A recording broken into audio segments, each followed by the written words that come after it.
மூன்றாவதாக அவர் யாரை சந்தித்தார் தெரியுமா?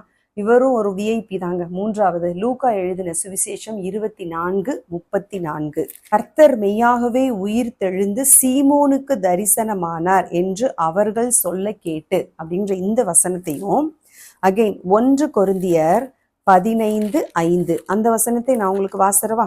கேபாவுக்கும் பின்பு 12 தரிசனமானார். பார்த்தீங்களா? இந்த கேபா யாரு? பேதுரு. அப்ப இந்த 2 வசனங்களுமே, முதலாவது அந்த சீமோன் என்று சொல்லப்படுகிற அந்த சீமோன் பேதுரு, இங்கே கேபா என்று அழைக்கப்படுகிற பேதுரு. அந்த மற்ற சீஷர்களுக்கு தரிசனம் ஆவதற்கு முன்பாக இயேசுவானவர் யாரை சந்திக்கிறாரு உயிர் தெழுந்ததுக்கு அப்புறமா? மூன்றாவதாக பேதுருவை.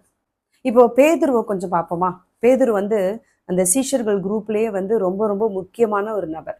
வயதிலும் மூத்தவர். இரண்டாவது பார்த்தீங்கன்னா இயேசுவுக்கு ஆலோசனை சொல்லுகிற அளவுக்கு அவருக்கு என்னன்னா ஒரு உரிமை இயேசுவின் மேல அவருக்கு இருந்தது. என்னதான் அன்பின் சீஷன் யோவானா இருந்தாலும் பேதுரு தான் அதிகமா பேசிக்கிட்டே இருப்பார் இயேசு கிட்ட. நிறைய நம்ம கான்வர்சேஷன்ஸ் பேதுரு கூட தான் நம்ம பார்த்துருக்குறோம் பைபிள்ல. அப்போ அந்த பேதுரு, இப்ப அந்த பேதுரு என்ன செஞ்சார் அப்படின்னா, அரெஸ்ட் பண்ணும் பொழுது, அதாவது கெத்செமனே தோட்டத்துல வச்சு அரெஸ்ட் பண்ணும் பொழுது ஒரு வாள் எடுத்து அந்த போர்ச்சேவகன் கைது பண்ண வந்தவனோட காதையே வெட்டினவரு, கைது பண்ணி அவரை இழுத்து சென்றதுக்கு அப்புறமா பின்னாடியே போறாரு. அவருக்கு என்ன நடக்குது அப்படிங்கிறத தெரிஞ்சுக்கிறதுக்காக பின்னாடியே போறாரு. நான் பின்னாடியே போனவர் அவரை ஐடென்டிஃபை பண்ணிட்டாங்க அந்த குரூப் பீப்புள், அதாவது இந்த ரோமர்கள், அங்கே இருந்த அந்த யூதர்கள் எல்லாருமே கண்டுபிடிச்சிட்டாங்க. இவனும் இயேசு கிறிஸ்துவோட இருந்தவன் தான் அப்படின்னு கண்டுபிடிச்ச உடனே ஐயோ கண்டுபிடிச்சிட்டாங்களே அப்படின்னு சொல்லிட்டு அவர் என்ன பண்றாரு அப்படின்னா மறுதளித்து விட்டார். இல்லை நான் இயேசுவை எனக்கு தெரியாது, நான் இயேசுவோட இல்லவே இல்லை, நான் அது கிடையாது அப்படின்னு சொல்லிட்டு என்ன பண்ணிட்டாரு, மறுதளிச்சிட்டார். ஆல்ரெடி இயேசுவானவர் சொல்லிட்டாரு, நீ 3 தடவை என்னை மறுதளிச்சிருவப்பா அப்படின்னு சொல்லிட்டாரு. அதுல ஒரு தடவை நடந்துருச்சு.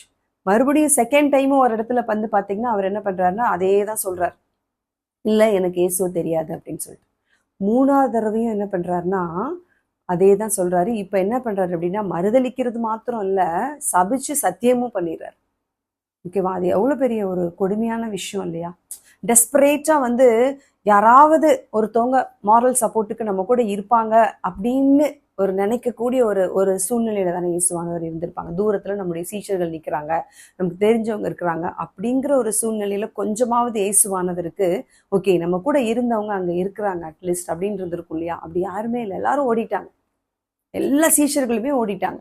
யாருமே கூட இல்லை. யாருமே அவருக்கு சப்போர்ட்டிவா அங்க நிக்கல. அப்படி நின்னாலுமே அங்க எதுவுமே நடக்க போறது இல்லை. பட் அட்லீஸ்ட் அங்க நிப்பாங்கன்னாவது பார்த்தா அங்க நிக்க கூட இல்லை. அப்படி நின்னதுலயும் பாருங்களேன், ஒருத்தர் என்ன பண்றாருன்னா 3 தடவை மறுதளி